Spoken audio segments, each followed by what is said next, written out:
What's going on, ladies and gentlemen? This is Muscle, and this is another Two Line Music Cuts Entertainment Report podcast. And today we have a really special guest in the building. Listen, this is one of the hardest working man in showbiz across the board. When it comes to tours, when it comes to albums, when it comes to music videos, he has it all. Listen, I read somewhere this man has done over 1,700 events, tours, and everything. Listen, you know we have in the building today, we have Peter Jackson in the building today. What's going on, big brother? My guy, how you doing? I'm excellent. Yourself? I'm good, bro. I'm good. I can't complain. All right, especially under the circumstances right now, you know what I mean? Nah, I'm not one to complain normally anyway, but yeah, I mean, it's kind of like we were just touching on it, but it's like opening up a lot of other stuff, Yeah. giving me more time with my kids and stuff. I'm never home. I'm always on the road. I'm always working. Yeah.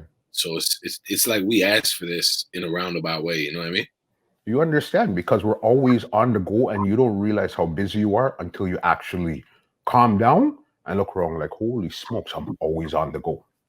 Yeah, that's a fact. Mm-hmm. You know what I mean? So I know I think today is like the 23rd or 24th. I'm so lost when it comes to date. Couple days after 420. What was your 420 like? Honestly, man, typical. I mean, I smoke a lot. Like I smoke a lot. So, I probably smoked like, I don't know, maybe like 10 blunts that day. Yeah. Like yeah. So I tried to like smoke a bunch of different things that day instead of like just one, whatever I was smoking. I paid attention to like Snoop did like a DJ set that day and a couple people like that. Burner, this guy that I follow out of LA. Mm-hmm.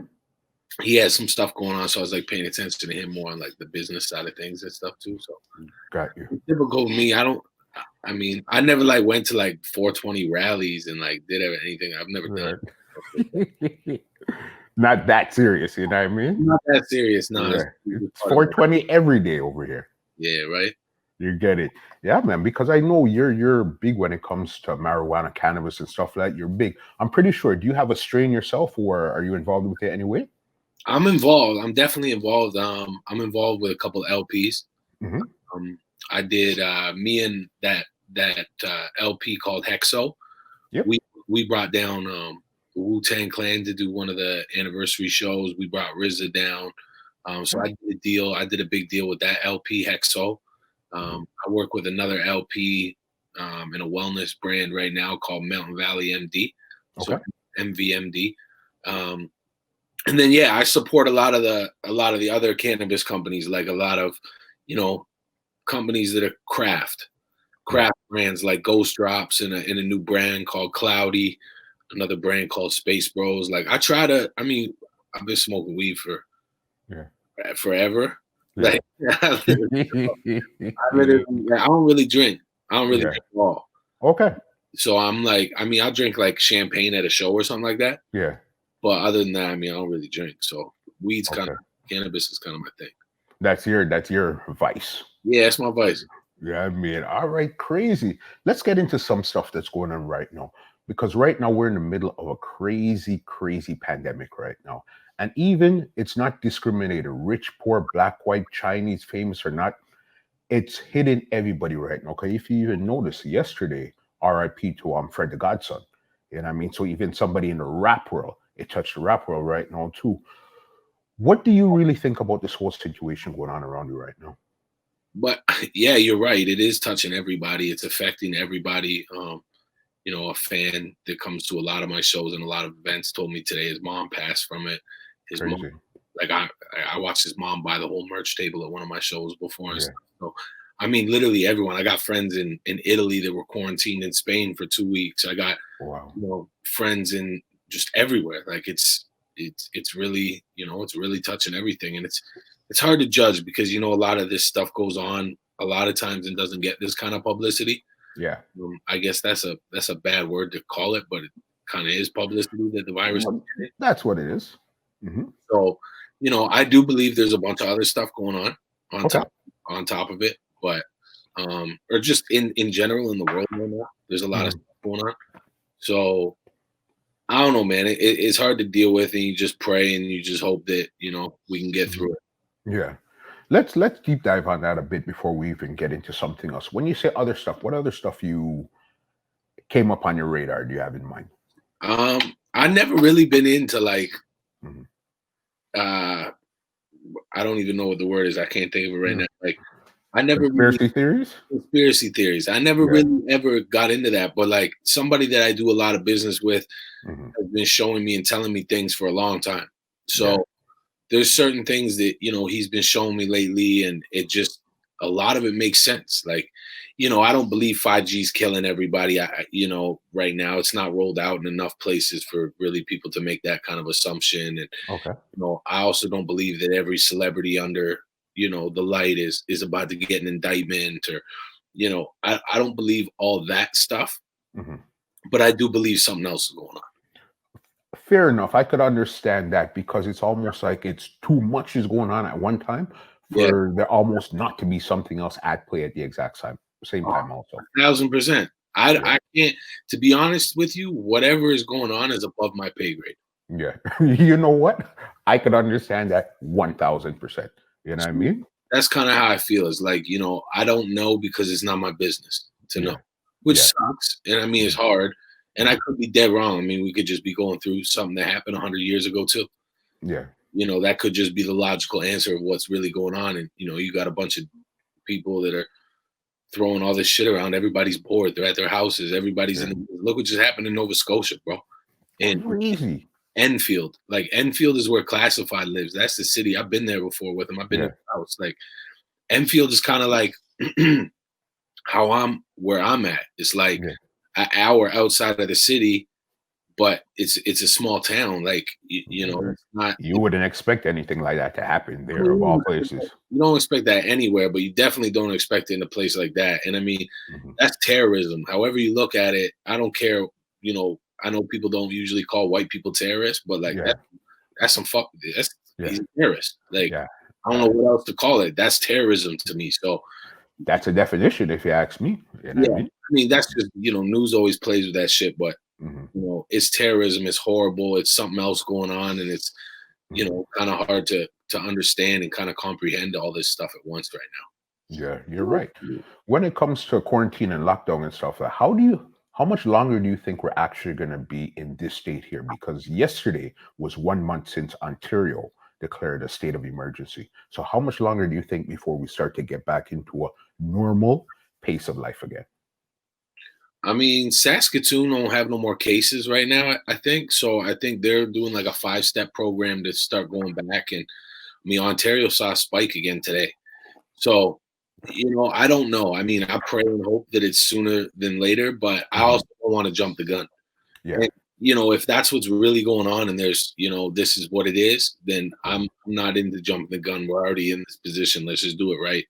Yeah. Like, I don't want to play with it. You know what I mean? Like I've already pushed 10 tours. I've already Yeah. been sitting. I'm already, prepared Yeah. for this it just needs to be better, bro. I don't want to see people I love and people I fuck with get sick, Mhm. you know? For sure. You know what I mean? And if you're to put a time on it, hypothetically, how long do you think we're going to be in lockdown for?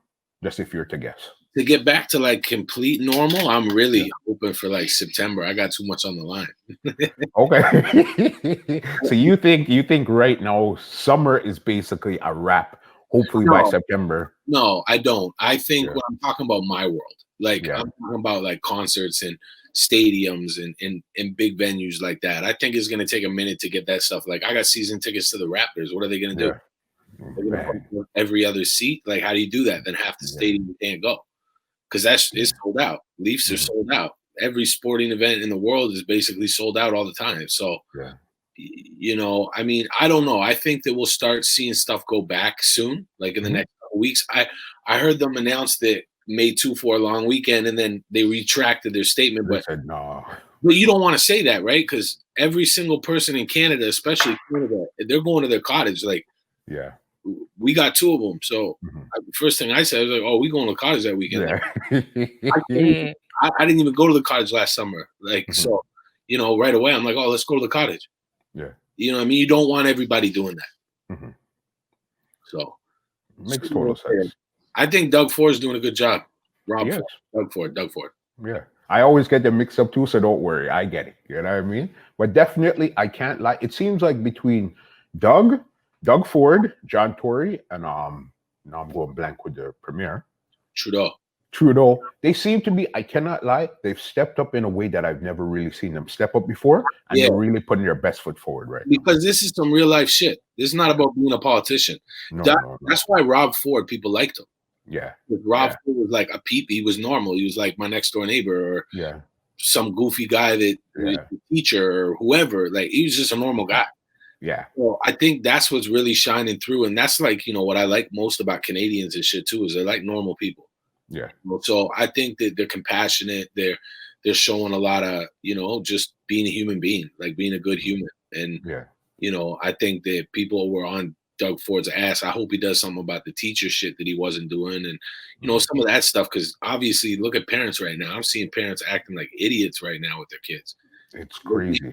Like, and it's hard. Like, I got a 5-year-old and a 3-year-old. So it's not easy. Yeah. But, give teachers a little bit more credit. And people were bad mouthing Trudeau, and he gave money to everybody, and he's helping everybody. Doug Ford's out there on the front lines helping people and going to people's houses, and like, crazy. Not part of his job. Yeah. Like, Trump looks like an asshole. These guys are doing a bunch of shit. Like, so I don't know, man. I think it's just about being a good person at this point. Yeah, you're right about that. And you're talking about, even because we know how it's affecting you personally, so even professionally right now, how has it affected you from when it first began up until right now? I mean, at first, like, I had a tour going on. So like March 9th, I had a show, and I was in the club. And I didn't really know what to make of it, because the artists had come over from the States. It was the first. Like, I was already going on, and I knew that something was going on overseas because I'm doing a lot of business in Europe. So I kind of knew what was going on, but I wasn't too much on it like that. And then like March 15th, 16th hit, and it was like everything we had was postponed. Then everything we had was canceled.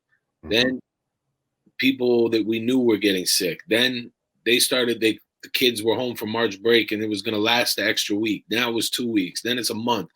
You're like, okay, this shit's serious. What the hell's going on? Yeah. So it got serious very quickly. Very fast. So yeah, I mean, everything for me, all my, like, I had, I guess personally, tours that I would have been performing on, I had 2 tours postponed. And my company that I own probably postponed 7 runs. Probably about 200, 300 shows. Wow. And that's nothing, like, compared to, and whatever problem I have, your whole world has been affected too. My best friend's whole world, my wife's whole world, my mom's whole world. My mom's a travel agent. I'm not going to post about her business right now. She look stupid. No. Like, what would be the point? Like, wow. Deals coming soon. Like, what? The weird. To my bedroom? Yeah, exactly. So I was telling her that, like, right away, because I think, like, her Facebook business account was set up to, like, just post at a certain time every day. Yeah. So when everything first started, I called my mom, and I'm like, yo, you got to stop, like, posting stuff about travel. What are you doing? And she's like, I'm not doing that. And I'm like, oh. She's like, oh my God, my account's probably set up. I'm like, yeah, just posted about a deal to Jamaica. Like, it just, it looks like you don't care. And she's like, no, I didn't do it. So, yeah. You seem insensitive. It is sensitive, bro. Yeah. I didn't want to put out music. Yeah. I thought I was being, I thought it was insensitive. I thought it was the wrong time. I thought it was tasteless. I thought, I was watching other people do shit, and I'm like, this is mad corny. Like, what are you doing? Yeah. And then I made a couple posts about not putting out music right now because I didn't feel like it was right. And then people were like, what are you doing? Like, I'm sitting at home. I want new music from you. I need, your music got me through this. I need this. Yeah. Like, so then I was like, oh, okay, maybe they're right. And then I'm like, well, if I don't put out music, how do I eat? Yeah. You know what I mean? Like, excuse me. So I kind of have a totally different view on that right now. But at first I thought it was super tasteless. Like, but I just didn't understand what was really going on either. I thought we were in for 2-3 weeks and we would be out of what was ever going on. Yeah. No, and I get that 100%, because even I could totally understand, because that's a question I usually ask my guests. Is like, right now, as a producer and stuff, how does it feel putting out music? But I know you have a new project coming out, but I don't want to get into it yet. First, I want to get into the beginning of where you're coming from, and then we'll get to the project you have right now. All right. So my first question for you is, when did you fall in love with hip hop? What was the first song that you heard, video, something you seen that made you say, you know what, I like this, or at least pique your interest? Pique my interest would have been from my sister when I was young. My sister was like big into like SWV, Aaliyah, um, Sade, Yep. you know, like a lot of like R&B. Yeah. And I remember like, you know, just like rollerblading in my basement and listening to her music. And that was like kind of my first taste into that, you know, into like R&B and a little bit of hip hop, like, you know, probably like Mariah Carey and ODB or something like that. Yeah, yeah, yeah. But hip hop for me was, I remember Triumph, and I'm pretty sure that there was a mix CD from a store called Gene Machine that had Money, Power, Respect on it. Okay. That my sister brought home, and it was a Locks record. And I remember that was it for me.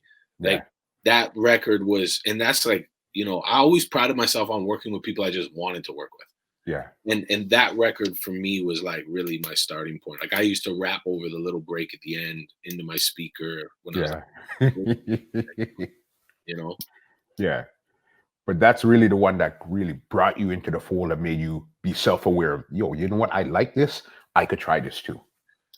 Yeah, I mean, I was like, I rapped when I was like 16 at like house parties. Okay. And like, you know, 2, 3 in the morning, just fucked up, like rapping and just playing around. And then, you know, people would come from other areas of where I was from and like other cities and stuff and come to house parties and like battle me and battle other people. And my best friend was killed when I was, I don't know, 17, 18 years old. And I was at, his mom asked me if I wanted to do the eulogy. Like not the only eulogy, but like, you know, speak at the funeral. Yeah. So I said yes. Like, what am I supposed to say? Like, no, I'm scared. I don't want to do it. Like, you know, I don't feel right, whatever. So I just said yes. Okay. And then basically, I don't know if I reached out to him, but I had recorded like 1 or 2 records, and Bishop Brigante actually put me in the studio. Okay. And showed me how to structure a song. So I went into the studio with this record because I didn't want to speak at the funeral. So I recorded a song because I could rap. Got you. And it was like one of the first records I recorded, like probably one of the first 10 songs I'd ever recorded in my life. Okay. I'd be like 17, 18 years old.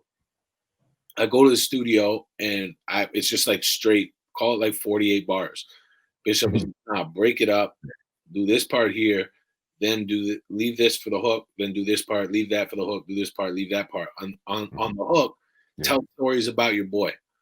Tell stories and make people laugh. Tell stories and make people cry. Just, you know, talk to them. So I did that. And then when I played the record at the funeral, we played it in the service instead of me talking. Okay. And what it did and what I saw it do was why I started doing music. Okay. Yeah, most people don't know that. I don't really talk about it like that. But I saw that it made people laugh. I saw that it made people cry. I seen that it made people happy. Seen that it made people sad. I seen that it was more than just me freestyling at parties. And then that point, you know, I started running my own shows. Because there was no shows. Like a white rapper from Ajax was not. No. You know, like I was doing shows in a West Indian spot called Santa Cruz in Ajax, myself. Like I was.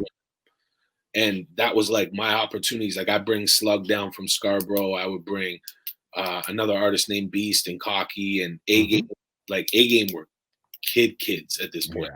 They're from my neighborhood, but they're younger. Yeah. Actually, I don't even know if they're younger. We might be the same age. But the twins would perform, like everybody, like, and we were doing like this little tiny restaurant that had like a tiny stage in the back. Crazy. You know, that's where like I kind of moved it into a business because I seen what the record did, and I figured like, okay, this could be a way for me to get away from all the bullshit that we're doing. Yeah. And it's crazy. It's like almost like you took a really bad situation, a traumatic situation, and turn it into something positive and seeing the bright side and say, hey, you know what? I could probably turn this into a business because you've seen the emotions that it could invoke in people, happy, sad, crying, everything. So you said, you know what? I like the power of music right here. So let me take it to another level. And that's where everything started for you.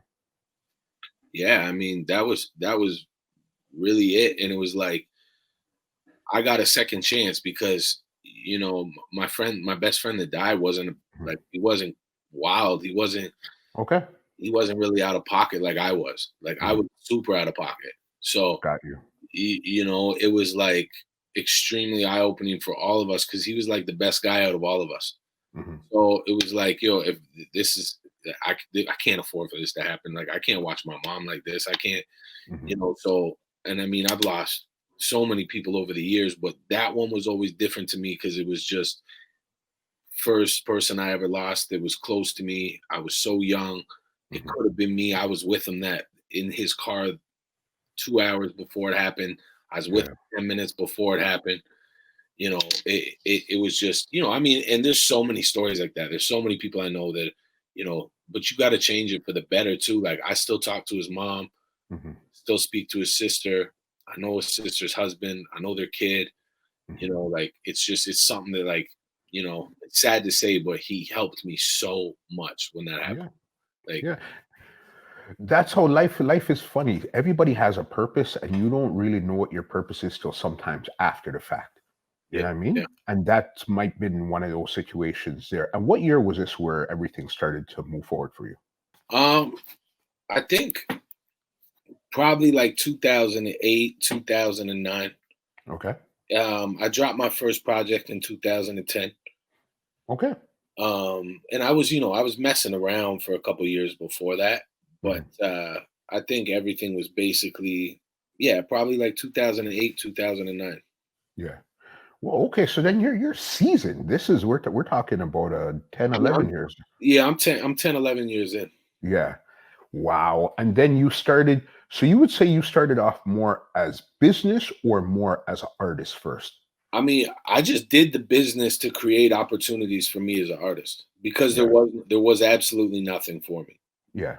There was nobody was calling me to give me opportunities right off the hop. I mean, I was showing people what I could do. I think the first big show I ever got put on was to open for Jadakiss, and I sold like 396 tickets by Yeah. hand. Yeah. So Wow. that's where I was like, oh, so I just whatever 400 times Mhm. whatever the ticket price was. I'm like, oh, I just paid for this whole show. Yeah. So, so then, and you understand that more than a lot of people.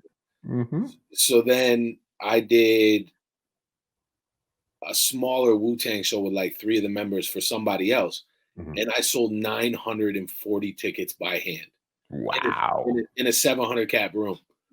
Wow. So you And sold the entire show? I sold the entire show out Yeah. by hand. And when that happened, and I actually think you guys would have had tickets. Like I think I would have probably given you for that. That was Yeah. Jizza, You God, and Raekwon. Yes, I remember that It was show. a That was long time when ago. Ray was more or less in Toronto at that time there. It was before that. Even before that.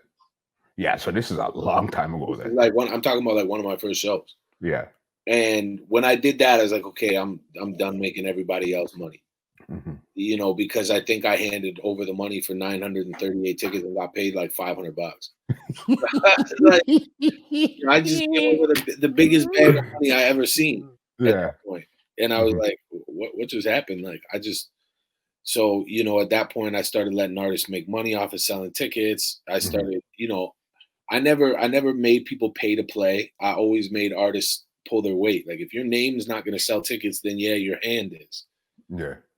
I don't even yeah, like there's nothing I'm not having that argument with anybody. So, Yeah. Jay-Z's name sells tickets. Your Mhm. hand sells tickets. So Yeah. Yeah, that's how I you're like that one.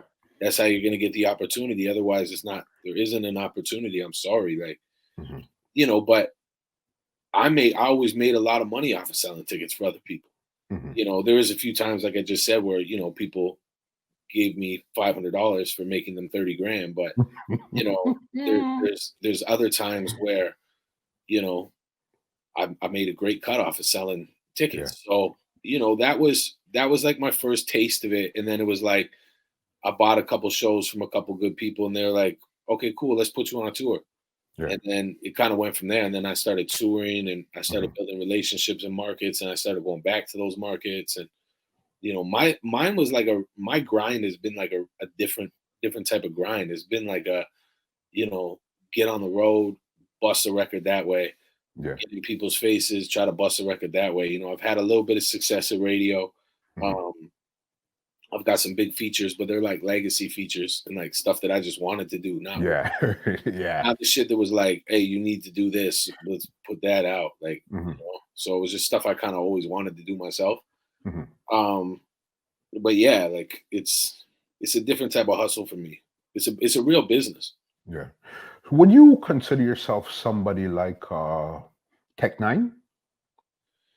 I mean, I know Tech well. Like we've been touring Tech in Canada for 7 years. Yeah. So Tech's business, their model, their actual company is unmatched. Like I had Yeah. never seen that level of professionalism, the amount of people that he employs, the amount of Okay. stuff they own, from tractor Mhm. trailers to, the Mercedes Sprinter vans to Cube Yeah. vans to practice facilities to their merch facility. Their stuff is unmatched. It's different. Yeah. And my one of my partners that I work with was actually telling me the other day, him and Tech are really close. Like they vacation together and like Okay. not like music stuff, like they're friends. Mhm. I don't even think they ever talk music business, but Yeah. he helps me with my music, but he Mhm. met Tech through going to shows and stuff, right? So whatever they travel together and stuff. And he said Tech told him for years he was performing in front of like 5-10 people Yeah. in these markets, and now it's like Tech's performing in front of 3,000 people. Like, Mhm. I seen Tech's price go from here to here. Like he's a different breed. If Yeah. I guess my hustle would be similar to like classifieds, Okay. work ethic on the road, his, but my stuff's like the Floyd Mayweather play where it's like I'm the artist, I'm the boxer, I'm the promoter, and I'm trying to be the broadcast station. Yeah. It's straight 100%. You know what I mean? Yeah, Mhm. that's the only play. Like, I mean, I'm not saying there's not other opportunities in this country, but Mhm. I'm in the real music business where people really do business. Yeah.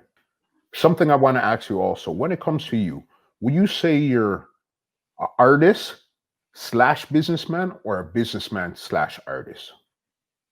I'm an artist slash businessman, but it's crazy because my business is probably bigger than my artistry. Yeah. Because and that's for people that, I'm not saying I'm not a big artist, but I don't have a number one Billboard record. I have an album that went number 3 on Billboard. I have Okay. a record that broke the top 10 at CHR radio. Okay. I've got records on YouTube with 10 million views and shit like that, but I don't Mhm. have like certified smash hits. Like I'm not like a baby or a little baby or a Drake or whatever. Mhm. But then the business I do is bigger than a lot of the people I'm even speaking on. So And I understand.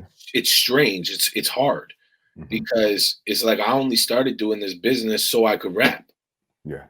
or so I could create opportunities for myself as a rapper. Mhm. And I had probably the best music conversation I've ever had in my life today with somebody. He's a writer, he's an engineer, or he's a writer and a producer. But like in Canada alone, Mhm. he probably got 60 gold records and platinum records. He, Okay. In bro, Canada. I don't even want to get into it because I literally Yeah. just plugged myself in. But you would not believe the amount of people he wrote for. Yeah. You and to me, that's a new side of things. I don't know a lot about that stuff. Mhm. So, me and him had the same conversation where it was like, I'm good. I'm in a good position. I'm in a great place. Mhm. I'm able to maneuver and do whatever I want. And, I have a great career, but I don't have great music. I have good music. I don't have certified smashes. Yeah. And if I had certified smashes, I'd be 50,000 a night because I know what to do with it. I own the booking agencies who bring everybody here. Crazy. So, and that's even a lot for me to be saying, but Mhm. it's true. Yeah. And if I didn't think I was capable of it, I wouldn't be doing all this. Like, I really love music so much. Like I said, my next project's called 23 and a half. Yeah. So basically that stands for 23 and a half hours in a day to get 30 minutes on stage. So I work for 23 and a half hours just to get that 30 minutes. Got you. Because that's what, since we're there, let's get into this new project that you have coming up right now, because that was going to be the first thing I was going to ask you to explain the name and how you even came up with the name. You know what I mean? So it's basically you're working 24 hours is what you're saying. Yeah, I'm basically saying, like, people don't understand how much business goes on behind the scenes. Mm-hmm. A lot of people don't. A lot of people do. Yeah. But there's, it takes a lot for me to put a tour together with my partners or with, other companies, Live Nation, or before whatever they're doing with this Ticketmaster stuff. That ain't got nothing to do with me.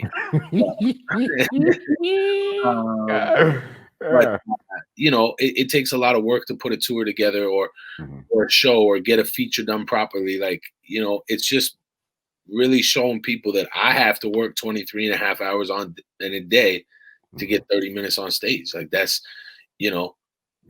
that's really what it is. And it's like, everybody knows I do a lot of business. Everybody knows, I'm deep into that side of things. So I think it's just trying to show people a little bit more. And then the next project after this is called Inside the Music. So they there's like a method to the madness. Yeah, one leads into the other. Yeah. You know what I mean? You told them this is the name of the project coming out, 23 and a half, and then this is what it leads into right here. This is what I mean by 23 and a half right here. Exactly. Yeah, because I've seen some stuff you've been putting out on your Instagram page, and you've been giving everybody a snippet of the behind the scenes, what it is that you've really been through from the beginning, when you went to Jamaica the first time to meet Sizzla, when you're with Tretch, when you were on tour, and all of these stuff here now. So the fact that you even have that documented somewhere is amazing. Yeah, I got everything, bro. Yeah. Like everything. Like, I was on tour with Tech 9 before my tour, my van we were driving, we flipped it 6 times on the highway. And I made the person who was driving was my camera guy. And as soon as we stopped and we crashed, like as soon as we got out, I made him grab the camera and film it. Yeah. My tour footage with 50 Cent. I got my tour footage with Snoop Dogg. I got my tour footage with Corrupt and Daz. I got, shows with French. I got studio sessions with Jadakiss, studio sessions with YG, studio sessions with D12, Cali Swag, The Locks, Sizzla in Jamaica in King Jammy's studio, like, and that Sizzla shit is crazy because people don't know the story behind that. So it's like, and I have tons of stories. So it's like the story behind the Sizzla record will blow people's minds. Like, let's talk about that Sizzla story. Do you know? Yeah, I've heard a piece of it, but I haven't heard the whole story. So, a big DJ who me and you both know, who's a good friend of mine, and I respect him very highly. This is not his fault at all. I paid to get a Sizzla feature. Okay. So, like anybody would, I paid for him to do a hook on a record I had. Got the record back. Record was hot. Put the record together with my producer. It starts playing on local radio stations. It's playing. It's moving. I get a much fat grant for the record. Yeah. Okay. Much fat. Yeah. Back then in 2010 was big money. Come on, boss. Yeah. So I get like, that's one of my first much facts too. So I get the bag from them. So my manager's like, bro, we got to go to Jamaica. We got to tell your man we got to get to Sizzla. Yeah. I'm like, no problem. So he can't get us to Sizzla for some reason. God knows why. So we find the right person. Yeah. They get on the phone with me and they're like, that's a good record. But that's not Sizzla. What? Bro, and I'm telling you, the biggest reggae DJs in the city were playing this record. Yeah. Name the 3 biggest reggae DJs in the city. They were all playing. The biggest radio station at that time, they were playing it. Yeah. So I'm a kid, bro. I'm done. I'm thinking my whole career is shot. Right? I'm like, a white boy just popped up with a fake Sizzla record. Yeah. So I'm thinking I'm a rap. Like I'm a. It's over. So these guys are like, yo, that's not Sizzla. This is Sizzla's right hand. He's like, we would never say a woman tastes sweet. Yeah. Like that was the first giveaway. That was it. He was like, they're like, we wouldn't refer to a woman in that sense.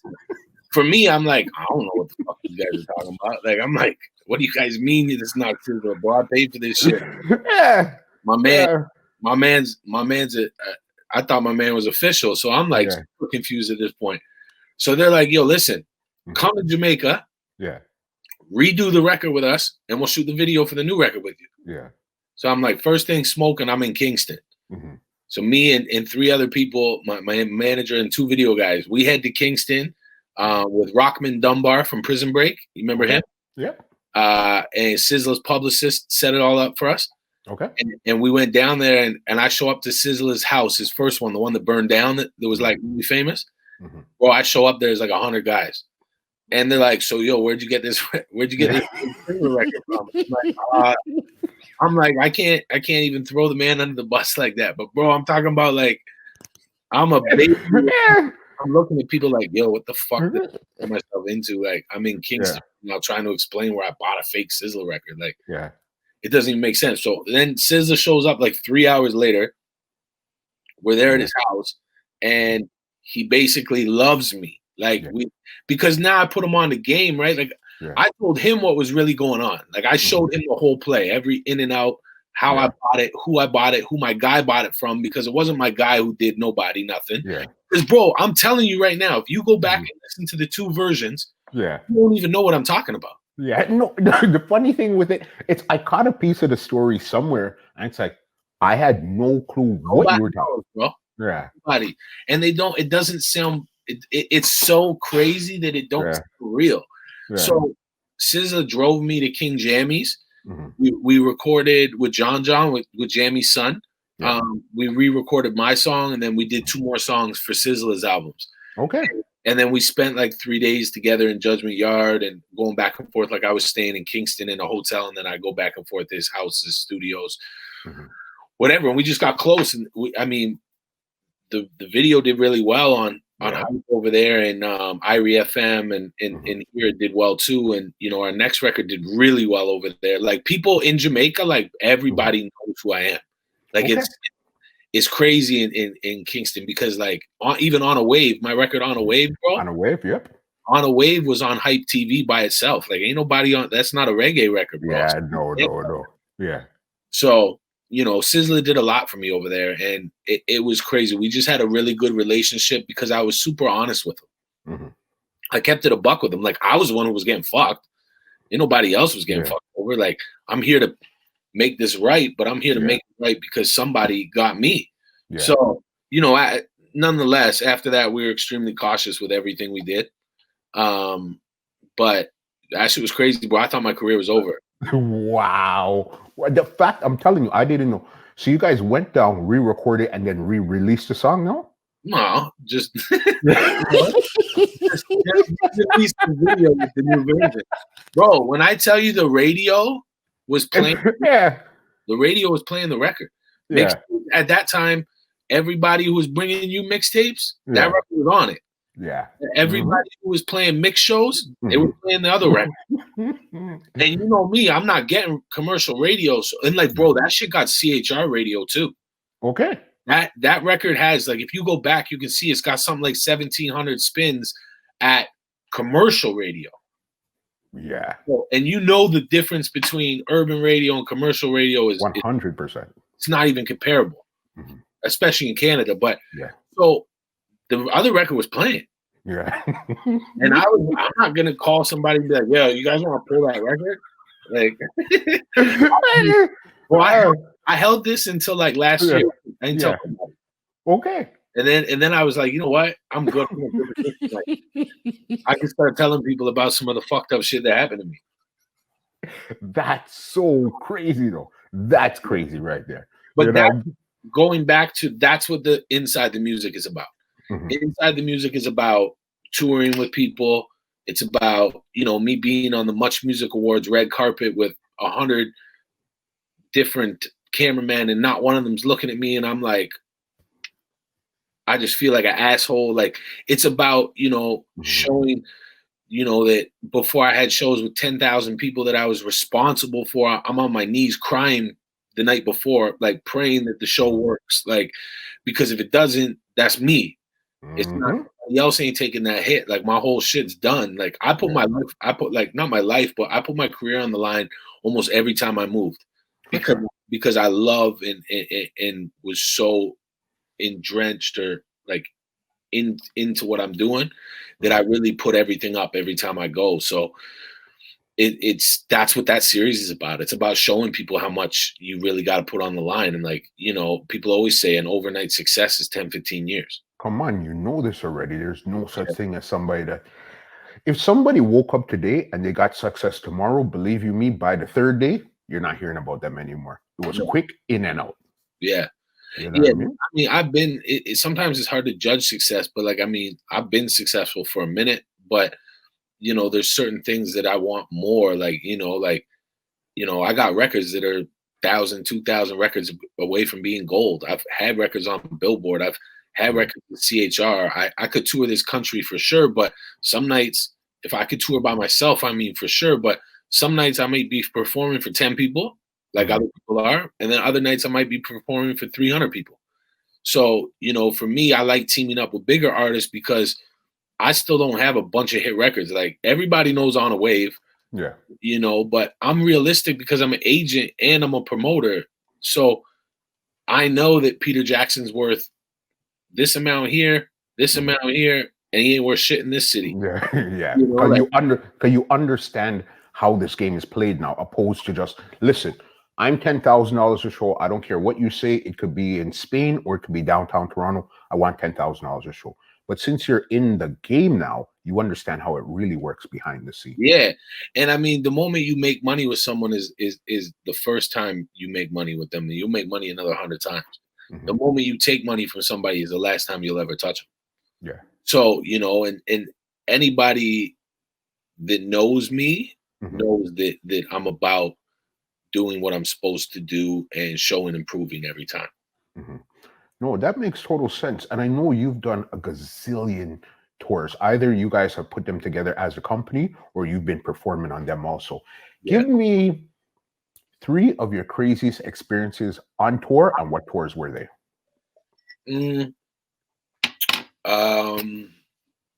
One would definitely be crashing on the Tech 9 tour. Yeah. We were on a highway in Calgary and we flipped. We hit like slush and we flipped like 6 times in one of those jimmies. Yeah. But we had a roof rack full of our, like a camper on top of the car, and that saved us because everything caved in or whatever. So that was really crazy. And I had never flown before till I crashed. And then when I crashed, I had to fly home. Okay. So the Tech 9 tour, that crashing was probably one of them. One time Ghostface and like Chic Luch and like Killer Priest and like all their managers, my manager, everybody's coming out of like 3 elevators in this really nice hotel. Everybody's coming up to their rooms at like 3 a.m. I'm already upstairs laying on the floor with 2 fire extinguishers. Yeah. Everybody came out of the elevator and I let off the 2 fire extinguishers and smoked out the whole floor. And these guys were going fucking crazy because some of them have lung problems. Everybody was like, yo, these guys all wanted to fight me. They wanted I just thought it was like the funniest shit in the world. I'm like, what are you talking about? Like, this is mad funny. Like, and they're like, this guy got lung problem. I'm like, oh, my bad, man. That shit. You know. So, and then touring with Riff Raff was fucking nuts. Yeah. I knew you would say that. Like, I'm a white boy. Yeah. But I can't keep up. Yeah. No way. And I'm well trained in being a white boy. Yeah. And I couldn't keep up. Like every night, like I thought I was gonna die. Like we did like 26 shows together, and I thought I was gonna die like 15 nights in a row. And that was right across Canada. That was a big tour, man. Yeah, of course it was. It was 26 shows. That's a lot of shows in Canada. Mm-hmm. You know, a good tour in Canada is 10 to 12 shows. So how were you able to fit him into Canada through a 26 tour show? Because I guess you understand the demographics? He understands the demographics. Mm-hmm. You know, and that's the thing is you got to understand about Canada is if you start in Victoria, Mm-hmm. you gotta go to Nanaimo because you're on the island. Then you gotta go back to Vancouver. Then you're going through Kelowna. Then you're going through Nelson, maybe. Then you're going through Calgary. When you're going to Edmonton, you might be passing Red Deer. Like I could be wrong about how I'm saying it, but Yeah. about Canada is like there's always smaller markets in between bigger markets. Like you got to go through Thunder Bay to get back to Toronto and Sault Ste. Marie and all these places. So you can have a night off, or you can go play Sault Ste. Marie for 250 people. Yeah. Or you can go to Thunder Bay and play for 600 people, or you could pay for your hotels on your day off. Which one do you want? So some people are really smart, and some people don't have a fucking clue what they're doing, and they just think that every show is 50,000, and they're an idiot. But a guy like Riff Raff is very intelligent. He gets it. Riff Raff, if you pay attention to him, you understand how calculated he is. He is a very smart guy. He's rich as hell. Like, yeah. Okay. You know, he tours like crazy. His tours are his. He's in control of his own stuff. You know, he's got people on his team and stuff, but you know, he gets it. We did some good runs with him. Yeah. Riff Raff. I know these are we're talking about successful tours now. Now I know that you had a tour that you guys were doing with the Game that completely imploded last minute. Tell us about something like that now, because everybody sees when you're on tour having fun, but nobody sees when it comes down to the 9th hour and everything implodes. Talk about that Game tour. Yeah, that shit. See, when I was a baby, like when I was like 18, I had actually bought as a promoter. I had bought 2 of the Game shows. Okay. On the first tour, the first time he was coming with another agency.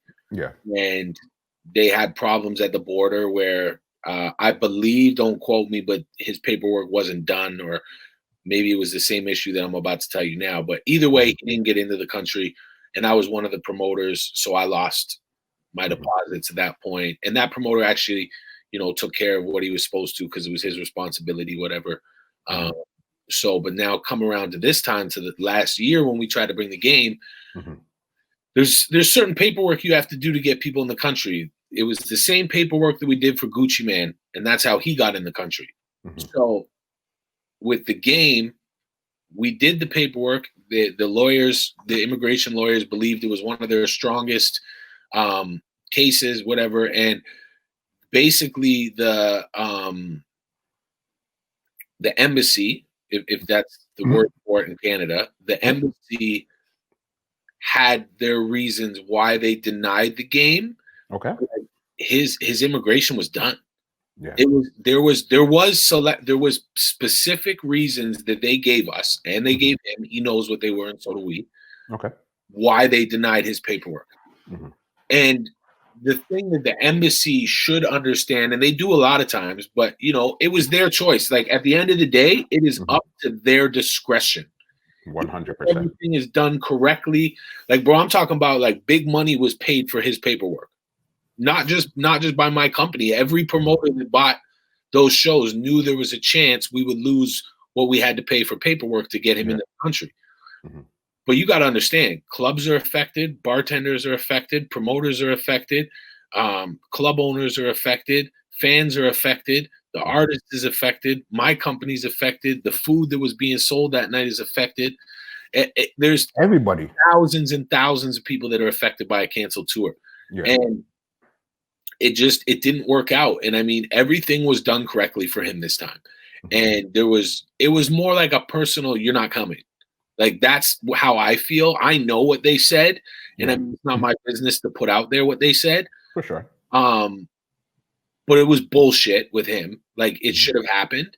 And I mean, you know, when people are like, oh, this person can't get into the country, like, bro, we've got people in this country with murders on their We've got people that beat murders on their rap sheets. It's all about doing the correct paperwork, and you as a person have to handle certain things professionally.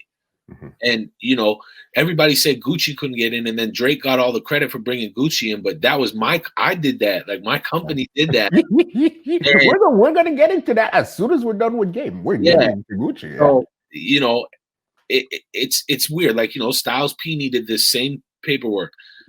Tretch from Naughty by Nature needs that same paperwork. Busta Rhymes needs that same paperwork. YG needs that paperwork. There's so many people, and this is the thing. There's been great promoters and great agencies that came before me that did all this stuff. But there is some people that don't do it, and then there's sometimes that the board are just whoever you got was like, I don't care about your temporary residence permit. You're not coming. Yeah, we don't. You're a gang member. You look. Oh, you have a DUI. You're not coming. I don't care about the $50,000 that you just spent to come here. You're not coming. Or you got child support payments. You're not coming. There's certain little things that they won't let go. Yeah. But then there is times when you do the right things that you're fine. And it's like that. Necro is a rapper, and we had a hell of a time getting him in. We got my old managers of one that got Ghostface in for the first time in 20 years. I got Mobb Deep in. Yeah, I remember Havoc's last tour before Prodigy passed. I sat courtside of the basketball game with him and a couple of good friends that are promoters, and so he got in. So it's the thing is, like with us, our success rate was 100% before the game. We knew what we were doing with the game, though. We knew it was a massive, massive risk, and we took it. Yeah. But we thought, I still can't believe it didn't happen. Yeah. Everything was, the T's were crossed, the I's were dotted, and then you went back and double crossed them again and double dotted those I's. No, bro, I told Game and his manager right to their face in LA that I knew the person that could get them into Canada. They were like, no, you can't. I'm like, yeah, no, 1,000%. I'm about to put you on the phone with them right now. And they were like, if you get us into Canada, we got you. Yeah. And I couldn't get him in. Crazy. And then when was the decision made on that tour where they weren't allowing him to come in? Was that right before the tour was supposed to start? No, it wasn't that close. We were about a month away. Oh, but okay, so then that means you dumped a lot of money in already, but it still saves you a month. You still have some time to salvage certain things, but there's certain costs that you will not recoup. No. It's Toronto, bro. Ain't nobody giving me mine back. Like it's you put a lot of money out on radio ads. You got venue deposits. You got people you paid to promote. You got DJs that still got to be taken care of. You got. Yeah, you had brought up one other point there. We were speaking about the game, and then you also mentioned the Gucci Man tour. That was an epic tour. How did that even come about, and why would you even think to bring Gucci of all people, where I don't think before that he's ever been in the country before? No, I don't think, but before we were attempting to do it, I don't think he's ever been here. Yeah. Another agent that my company works with, that like kind of was like a freelance agent, had his own company, but like we worked with him a bunch of times. Okay. He had a relationship with Gucci.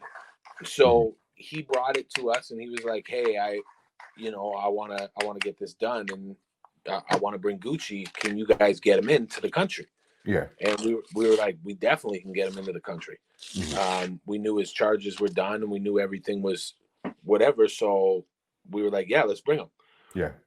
Excuse me. So we put it together. And yeah, it was all set. Everything was good. And nobody believed he could get into the country. Yeah. So now you've got all this hesitation. You've got everybody speaking, saying he can't get into Canada.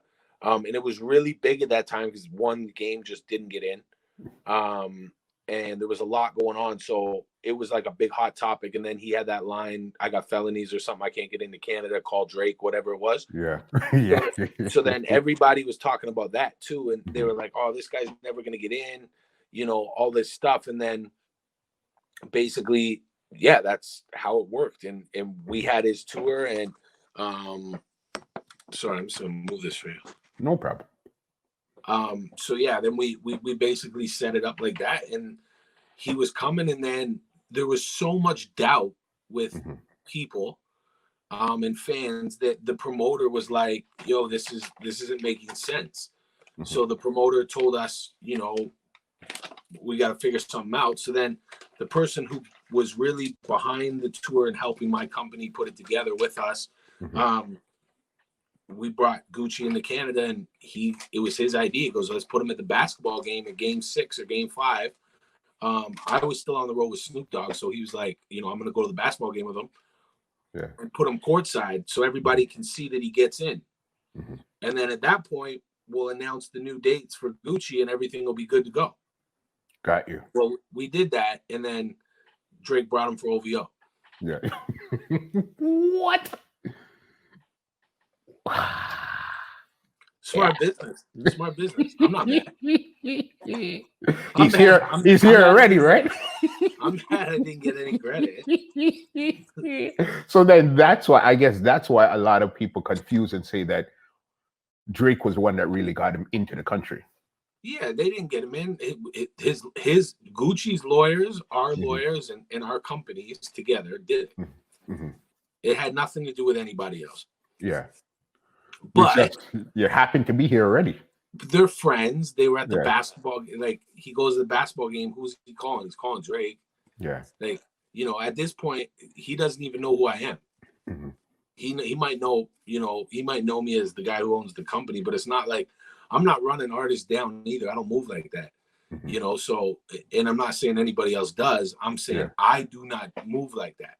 Yeah. So, I'm just, if I'm there, I'm there. If I'm in the mix, I'm in the mix. But, I was on tour with Snoop and this was going on. And, all the power to the other agent and, my partners who made it happen. And, our companies did a great job getting it done. But, I mean, that's the business. I mean, him and Drake are friends. But, it just makes sense. Like, it's not something like Drake he didn't directly take the credit, but everybody gave it to him. Yeah. And I understand those type of situations. It's like, and you're not going to shut it down either because it's not really your fault. No. It's just one of those things where we understand when we see each other, we'll nod and whatever the case is. But right now, we'll just push this one side and keep it moving. Yeah. I mean, I would think that Drake knows what I did. Yeah. And I mean, that's not important to me anyway. It's not important about people think that I'm winning or think that I did something good or something like that. It's actually about winning. Yeah. 100%. So the tour didn't happen. That's what matters to me. Yeah. Yeah. Okay. You know what? I understand. You know what? I thought the tour did happen. No, it didn't. It didn't happen. No, the promoter just didn't want to go through with it because there was a lot of doubt with fans. Yeah. Like there really was. And I mean, he made a business decision and decided to not move forward with it because there was, all this naysaying going around it. And, that's a lot of work. Like, it was one promoter that had the whole tour, and he was a really serious businessman. And, he just cut his losses and cut the tour. Yeah. And we're the agency. We do what we're told. I was on the tour as an artist. So I definitely can't be like, hey, let's fucking continue and do a Peter Jackson Stadium tour. Hey, don't worry, guys. Gucci's not coming. It's just fucking Peter and the boys. So, I mean, it is what it is, and it's not something. I mean, the Raptors won that series. To me, that is 100 times more important than people being like, "Yo, Peter put Gucci and got Gucci into Canada for the first time." I mean, if I meet Gucci, I'll tell him. Yeah. But I mean, other than that, no, really that's a lot of people don't understand how serious this business is because there's one story that I tell people all the time. This is actually the first time I'm actually telling you this story. I remember one year you guys had brought in Lloyd Banks. You brought him to Oshawa Music Hall. I think this was probably on a Saturday. He was lukewarm. He was okay. It was Lloyd Banks. He was still living off of the G Unit from these times, but that had died down a while ago. You see, the next day he left and went to Hot 96, not Summer Jam. That was when 50, Lloyd Banks, and it was G Unit that came up, and they were hot again all of a sudden. The next day. The next day. You guys had them here. I think it was like the Saturday night. It was okay. The Sunday, they went to Summer Jam, and they were the hottest thing for the next couple of months. It was so crazy. Like, what's the chances of this shit, eh? Yeah, I know what you're saying. Yeah, I remember that because they came. I had a studio in like the Trap at that time, and they came. I remember that. It was a Saturday. You're right. yeah. And the next day they went to go back and look. You'll see the next day they went to Summer Jam, and I think that's probably when they got into the confrontation on stage with Slowbox. Yeah. The next day they were hot again. I said, this is fucked up. Yeah, bro. I'm bringing 50 coming. I'm doing a 50 Canadian tour. So we're getting the exclusive right here. Wow. I mean, you might have to tell 50. He doesn't know that.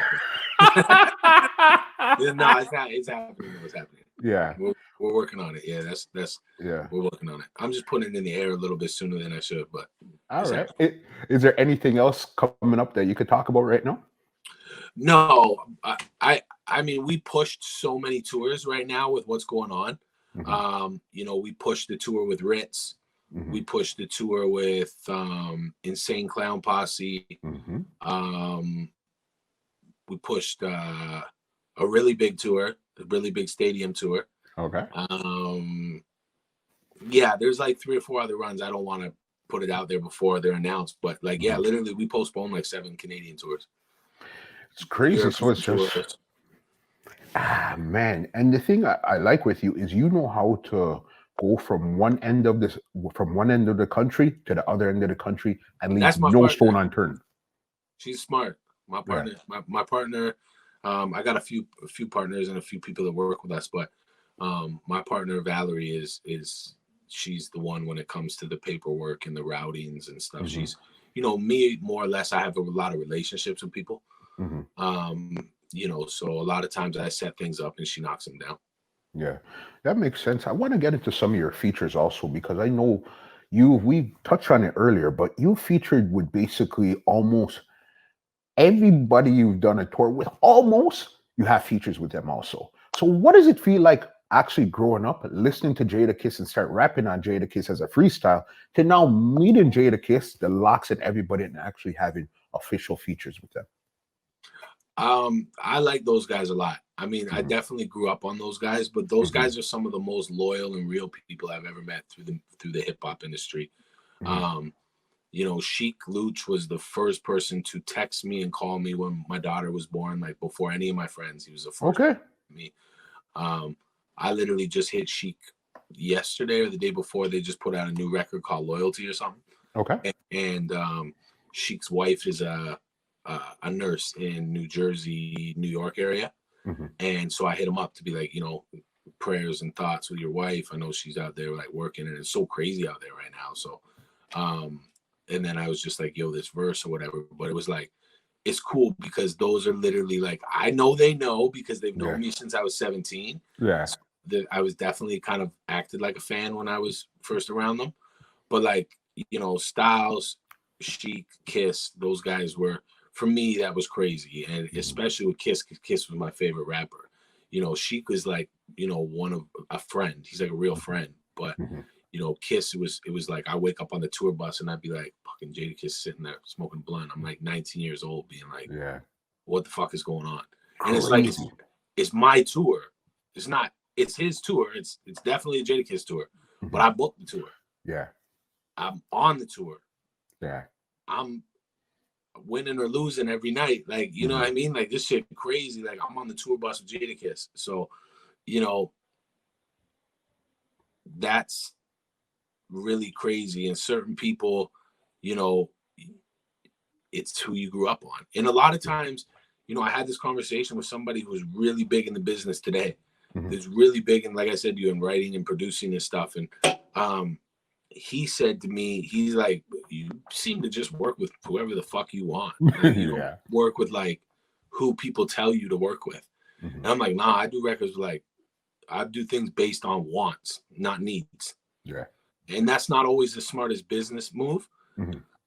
But, you know, like I did a record with Naughty by Nature. I didn't grow up on Naughty by Nature. That's just way before my time. It is. But it was, it's before my time, but I really like their music. And Tretch and Vinny have become like my uncles. Like Tretch is like, anytime those guys come to the city, I'm with them because I enjoy being around them. There's tours I run where I don't go anywhere near the artist because I Okay. think they're a goof. Yeah. Or we didn't, it was just strictly business. There's no need for me to be there, or maybe we don't get along or whatever. It's just business sometimes. So, It is what but it then is. there's people like Naughty by Nature, even if like I didn't book them for the Joe Carter Classic, Joe Carter did, but I still went with them because I actually enjoy being around them. I don't, Joe Carter Classic is a really dope event. There's so many cool people there. It's for a great cause. Yeah. But like I went to hang out with them because like I like being around Tretch, and like my boy that came to me is like, bro, I ain't even know Tretch was like that. Like, bro, these guys are mad cool. Like that's why I like being around him. Like he acts like I'm the cousin that's not supposed to be there. Like, like I like these guys. Like, so there's certain relationships that I have that are really good. And then, bro, there's people over the years that like we can't be in the same room, and I've done crazy amounts of business with them. Just we don't get along. Yeah, it is what it is. They serve a purpose, and what purpose they serve, it works for all parties involved. It's just let's not get together. 1,000%. Yeah. And a lot of people don't get that. There's relationships that work where we can hang out, and relationships where, listen, we do business and go home. I'll see you in the next city. You'll get your money. I'll go home. We don't need to hang out. That's happened more than twice. Yeah. That's happened. And, I know that there's, it's just, that's what it is. Like, I don't know. I'm not in it to be everybody's best friend. I'm in this to build a career, do things the right way. And I really love hip hop music. Like I really love music, and I really believe in what I'm doing. So at the end of the day, it's about taking care of my DJ. It's about taking care of my tour manager, my managers, my partners, my family, myself, so. Yeah, no, Peter, you're one of the realest in the game right now. Just your thought process, because we've talked many of times, but we've never sat down and really had a conversation this in depth.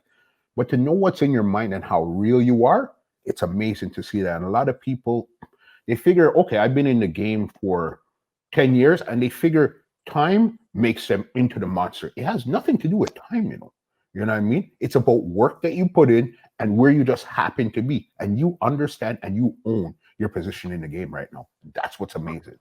Thank you, bro. I'm trying. I mean, it's definitely a young boys game. It's always been a young boys game. But I just said this shit today to somebody too. It's like Canadians are like 10 years behind Americans, infrastructure wise, everything wise. Like, right now Toronto's got some of the hottest artists in the world on the massive scale. And then we got kids that are coming up. That's like their first, second year rapping, third year rapping. Their buzzes and numbers are bigger than people who make $20,000 a night. Yeah. And, those kids are great artists. Maybe, going to be even bigger artists, going to be even bigger business wise. Like you see these kids getting money, you see these kids getting streams, you see them getting hits. It's just the infrastructure and the business lacks. That's not their fault. Yeah. That's the infrastructure. But then the infrastructure is a lot better now than it ever was. You got Star Maker, you got Factor, you got Ontario Arts Council, you got Flow, you got your outlet, you got you got Play the Record, you got promoters, you have Rap Season, you have me, you have Frontline, you have all these different outlets that are huge that are started. You can't really blame the infrastructure anymore. Yeah, because it is there. There is opportunities for people, and these kids are selling out venues. These so it's a little bit of a different game for some of those kids. And then you got some artists that aren't allowed to perform in the city because that's a police thing. And I mean that's been going on. My big homies, the people that looked out for me, they weren't allowed to perform in none of my shows. I can't even, what I'm talking about. I couldn't put it in anything. I can't. You can't put. This has been going on forever. Yeah, this is not nothing new where you can't put certain people's names on shit. Like that's been going on forever, and that's a fucking shame. Yeah, for everybody involved, because it takes away money, opportunity for these people to do good things, to change. Like, bro, if it wasn't for music, I already told you I'd be gone. Yeah, I wouldn't be here. I don't know where I would be, but I wouldn't be here, and it wouldn't be good. It wouldn't be good at all. Yeah. So if I was given that opportunity, everybody should be given that opportunity. And, Remix Project and this thing called Beat Cave that they have now and, all these different things, those are really good opportunities for people. So, you know, we can't really blame the infrastructure at this point. I think, you know, there's so many people doing huge things in the city, in the country. You know, Mercury's in Vancouver is massive in this country, like stupid big. Okay. And like stupid big. And people from Toronto, like, no disrespect to yourself, but you sound surprised, which is which is fucked up, because no, I got you. You know, Winnipeg doesn't know what's going on in Toronto, and Toronto don't know what's going on in Winnipeg. Toronto has no idea what's going on in BC, but BC got Mercury's, they had Sunreal, they had Mad Child, they had Swollen Members. There's other people that came from there. You know, Winnipeg had kids coming out of there making $15,000 a night. I know exactly who you're talking about. Tattooed up, a white rapper too. Yeah, of course, guy. Of course, guy. Yes. He has like over 1 million followers on IG like, right now and stuff. Yeah, something like that. And it's like YouTube. YouTube numbers are insane. His music is crazy. You know, but there's more than just him. There's kids in, you know, Winnipeg that are big. There's kids in Saskatoon that are dope. There's kids in Halifax that are dope. And it's like, because our infrastructure is all over the place in the country, Toronto don't know what's going on in Vancouver, and Vancouver sure as hell don't give a fuck about Toronto. Okay. Like, it's like that everywhere. I can't say that they don't care, but you know, it's different. There's a lot of separation in these markets, and you know, it's the West Coast and the East Coast, or it's the West Coast and Central, or whatever it is. It's just different places, different things. But there's so many big artists in this country, and it's really dope. There's the Canadian Hip Hop Awards are coming. I've had a couple conversations with the owners, so I know that they're coming. They're called the CHA's, Canadian Hip Hop Awards. I think they're scheduled for December, and like, I mean, that will connect a lot of dots for people, because it's going to be big business. Like the things that they have lined up is really, really big, and I like that, because then the guys from Winnipeg are going to get recognized. Like Brooklyn was the biggest rapper to ever come out of. Me and Brooklyn had an album together. He came out of Winnipeg, and you know, I wanted people in Toronto to know about him, but he was making like $15,000 a night for shows before he passed away, and nobody in Toronto knew who he was, bro. He came to Toronto with the biggest gold chain you've ever seen in your life. Like, people were like, "Who the fuck is this kid? He's a rapper from Winnipeg. What are you guys talking about?" I'm like, "Bro, he's the biggest native rapper in the country." Crazy. And it's super big, and he passed away a couple years ago. But like, he was one of the biggest rappers in this country. You know, there's people all over the place. It's like, and that's what I like. And I know these people because I tour. So I see them. When I go to Vancouver, the only person I hear about is Mad Child, or the only person I hear about is Snack the Ripper, or the only person I hear about is Mercury's, or, you know, I go to Winnipeg and all I hear is Charlie Fetta, John C., Brooklyn. I go to, you know, this place, this is the person I hear about. Or you go to Calgary and you hear this name, or, you know, like, it's like that everywhere. It's just Toronto is Toronto. They don't care about anybody else. Listen, we almost don't even care with what's going on past Scarborough or past Etobicoke. Bro, what are you talking about? I'm from Ajax. Ain't nobody in Toronto gives a fuck. Like, I'm not. I don't pretend like I'm from. I'm from Ajax. So it took a lot. It took a long time for the city to be like, okay, cool, whatever. He's over. He's from Ajax. He's not from the city. Like, don't let somebody in the city hear me saying I'm from Toronto. Like, you know what I mean? I'm from Ajax. I'm 45 minutes east of the city. Like, and I love Ajax. I mean, it's tattooed on my wrist. People think I'm from Oshawa, so I'm always no, I'm from Ajax. Yeah, you're the halfway point between Toronto and Oshawa. Yeah, sure. However you want to do it. But you're not all the way up there.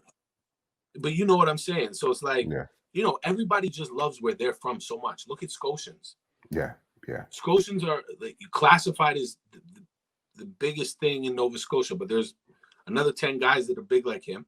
Not as big as him, not even close. But excuse me, but there's a lot of big artists over there. Jordan's from there, singer. You know, there's Neon Dreams is from over there, I think. And, you know, there's lots of big people. Rhea May's from Nova Scotia, and there's lots of big artists from there. But like what I'm saying is Scotians and people from Nova Scotia, they're very fixated on Nova Scotia and what's going on there. Yeah. Just like people from Toronto are very Toronto based. Winnipeg, same way. They care about Winnipeg, you know, and Calgary and Edmonton. Like Edmonton, there's like 100 rappers that are dope. Like it's crazy, bro. And like I know all this. One of my best friends, he just got 18 years, but he was in Saskatoon, and him and me were like two peas in a pod. Like that's my brother. Like that's really my brother. And it's like I met him touring, and then I got over Saskatoon. This is crazy. Like what's going on here? Like this is my favorite place in the world now. Yeah. And it's so wild. It's when you go again. We're from Toronto, the big city. I'm gonna group you and say you're basically, because you're so close to Toronto. So it's like we're in our own cocoon where we're not looking outside of. We're looking, but we're looking south. We're not looking east or west. We're looking south. What's going on in the States? Besides Toronto, we don't care what's going on out there. No. But in the defense of not sounding like self-centered, everybody's like that. Yeah, for sure. And you know, it's crazy, but if you really open up and pay attention, there's a lot going on in this country. Yeah. And how do you stay so plugged in and know who's hot and what's going on right across the country? It's my job to be plugged in. And I mean, I'm in these cities, so I know all the dope boys. When I touch the city, I know who's got the best weed. I know who's popping. I know what spots are popping, where I'm supposed to be eating, who I have to tap in with, who I shouldn't be tapping in with. Because I'm doing features, I'm going to studios, I'm doing after parties. I'm already plugged in with the promoter who bought the show. You know, I'm the artist on the bill. I go to sound check, somebody's there, the right person, and then I start going back to that city. I tap back in with them, you know, or if I like them or if they like, you know, whatever. So, you know, you just being in these places, you meet people. Like I said, you know, some of my closest friends are people I met on tour. Yeah. You know what? You're right. And it being your job, it's a process. You got to be all the way plugged in, not halfway plugged in, all the way plugged in, especially coming from an independent artist type of side and also as a promoter touring agency. So you always have to know what's going on the ground at all times. Yeah, 1,000%. You have no choice. Yeah. You really have. Yeah, man. Big there. Let's get into some of your tracks off of your new project coming up, which is 23 and a half, right? I know one of the features you have coming up is something with Fetty Wap. Yeah. Let's talk about that one there.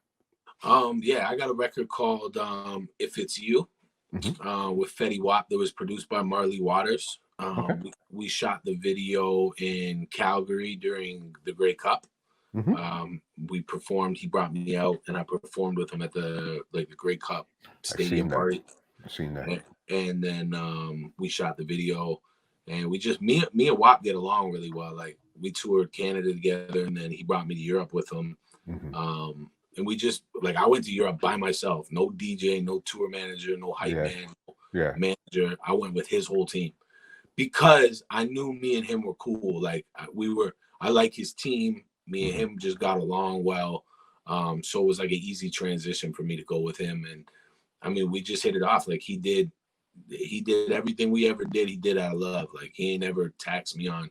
I mean, it's business. Sometimes people just tax you because it's business. I do it to people. Like, it's business, bro. It's business. But me and him, like I fuck with him. I like him a lot. Like he's good people.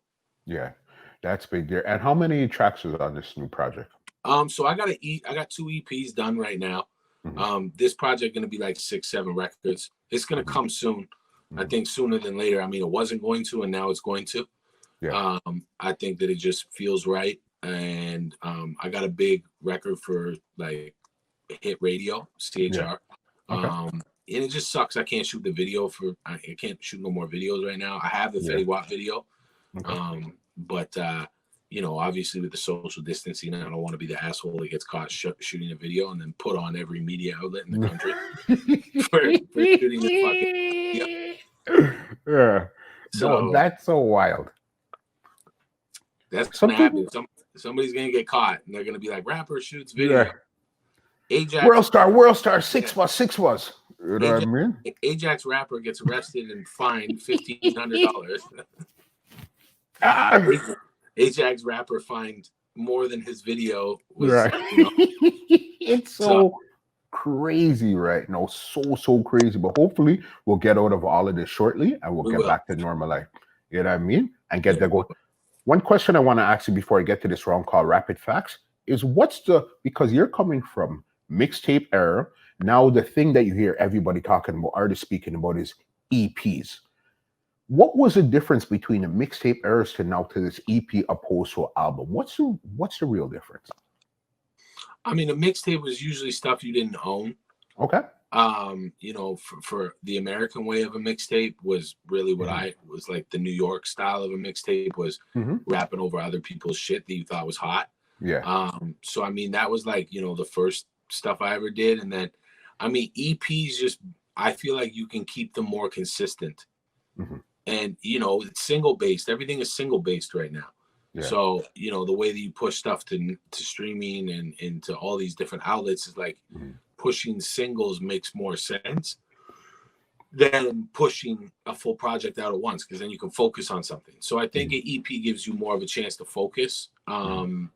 And I mean, I'm in quarantine right now. I'm only giving you 7 records. So that's all that's what's happening. That's all you're getting right there. I get you. I hear you loud and clear. All right, let's get into this round here called the Rapid Facts, where I ask you some quick questions. You give me back some quick answers. Bam, bam, bam. Then I get you out of there. All right? Yeah. Let's go. When it comes to chicken wings, do you prefer drums or flats? Flats. Okay. What's your favorite color? Red.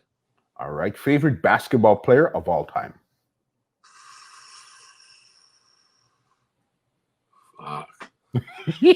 Probably Larry Bird or DeMar DeRozan. All right. Good choice. Okay. Most underrated artist of all time? Most underrated artist?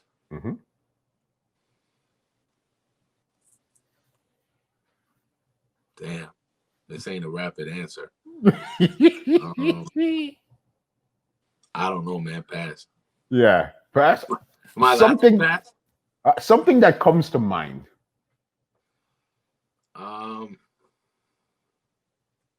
Memphis Bleak. Yeah. Good answer. Okay. Would you prefer 1 million in cash or a credit score of 1,000? Credit scores don't go up to 1,000. If it magically went up to 1,000. That's how you know I'm watching my shit hard. 1 million cash. I make the credit score work. I hear you. Good answer. Okay. What was the last book you read or listened to? 48 Laws of Power. Good one. Favorite movie of all time? Belly. Good one. One word that describes you best? I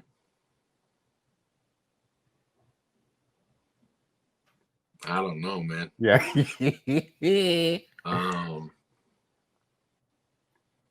I'm funny when we're close. Yeah. Like, when I like something, I'm a funny guy. Yeah. All right. I can see that. You're cool. You're so chill, bro. One physical thing you cannot live without?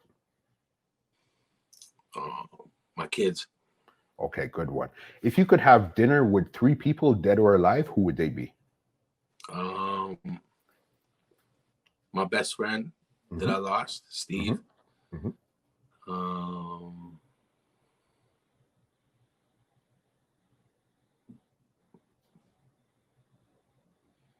Biggie. And either JFK or Princess Diana. Good, dude. That's a very eclectic mix. I like those answers there. Be a good table. Yeah, for sure. Okay, your favorite era in music? 2000s. Yeah. Okay. Your favorite TV show of all time? Favorite TV show? Probably Entourage. Entourage, big show. Okay, and last one here. The best advice you've received, and who was it from? It's not show friends, it's show business. From my first manager. Yeah, definitely. Yeah, that's big right there. That's the end of the Rapid Facts. Now we're right here where the floor is yours right now. Anything you want to say, any shout outs, anything, leave your handles, everything. The floor is yours right now. No, not really, man. I appreciate, all the support you've shown, like the shows and everything that we've had over the years, we've used your outlet as a place for people to buy tickets in the city in Scarborough, and I appreciate the outlet and the opportunities you've helped me with and things we've done over the years. So that's it, bro. I appreciate your time today. It's been like an hour and a half. I never talked to nobody for 50 minutes. It was just, you see, when it's just flowing, the conversation is just that good. It's just that crazy from time to time. You know what I mean? Yeah, 100%. Yeah. Okay, leave your handles where they could check you out there, your website, anything where they could check out what Peter Jackson's up to. Instagram, Twitter, Facebook, everything is Peter Jackson 905. And then my website is peterjacksonmusic.ca. And my new merch store is 90nickelmerch.com. PJ, it's been a pleasure. It's been great. Trust me, I learned a lot. And your stories, and I know we even haven't touched 5% of what's inside of your mind, all those crazy tour stories and stuff like that. But again, we got to get together again after the project comes out. Give it some time when we get rid of all of this pandemic stuff. Then you can actually come to the studio. You know what I mean? Come to the studio in Scarborough, sit down and chop it up. 100%. BJ, let me give you your outro and get you out of here. Well, ladies and gentlemen, this is Muscle, and this has been another Two Line Music Huts Entertainment Report podcast, and we are out. This podcast is brought to you by www.twolinesmusichut.com.